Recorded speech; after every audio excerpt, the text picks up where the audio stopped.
Amin. Oke, sebelum kita mulai pembelajaran kita, mari kita berdoa dulu. Berdoa, mulai.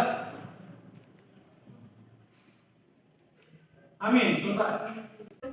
Oke, materi kita pada pagi hari ini yaitu tentang takabur.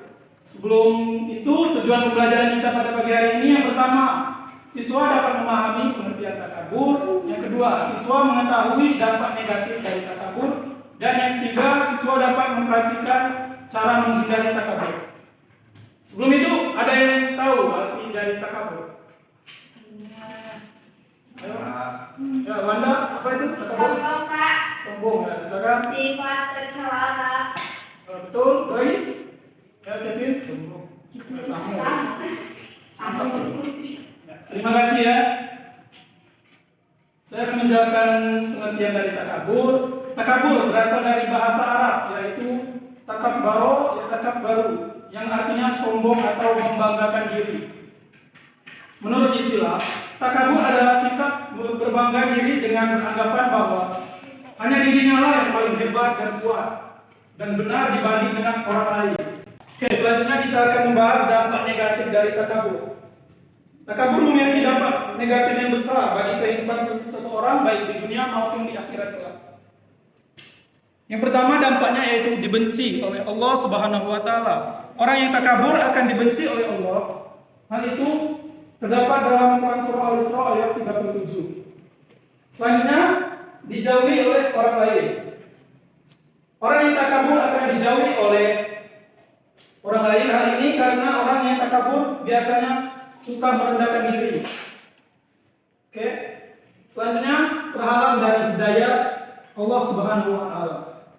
Takabur dapat menghalangi seseorang dari hidayah Allah Subhanahu wa taala. Hal ini karena orang yang takabur biasanya merasa dirinya itu sudah sempurna dan tidak membutuhkan hidayah dari Allah. Itu salah ya, biasa.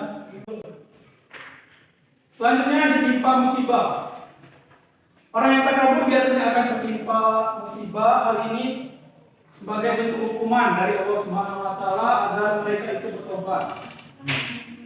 Selanjutnya dijauhkan dari surga. Orang yang takabur akan dijauhkan dari surganya Allah Subhanahu wa taala. Selanjutnya cara menghindari.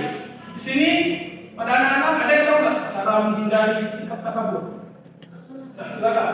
Selalu mengingat Allah. Lagi, Kevin. Tidak membandingkan diri kepada orang lain. Oke, Zura. Memperbanyak ibadah. Pak, permisi Pak. Oh, sempurna mau jawab ya, saya. Permisi Pak ya.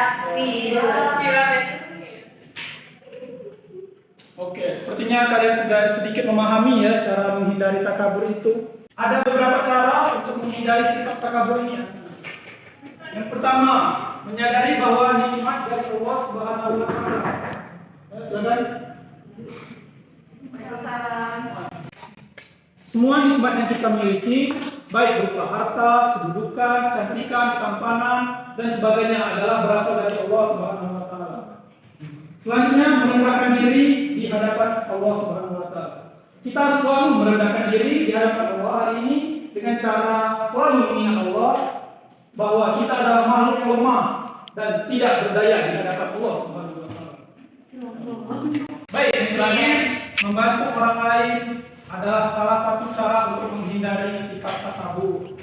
Dengan membantu orang lain, kita akan menyadari bahwa kita tidak lebih baik daripada orang lain. Oke. Itu.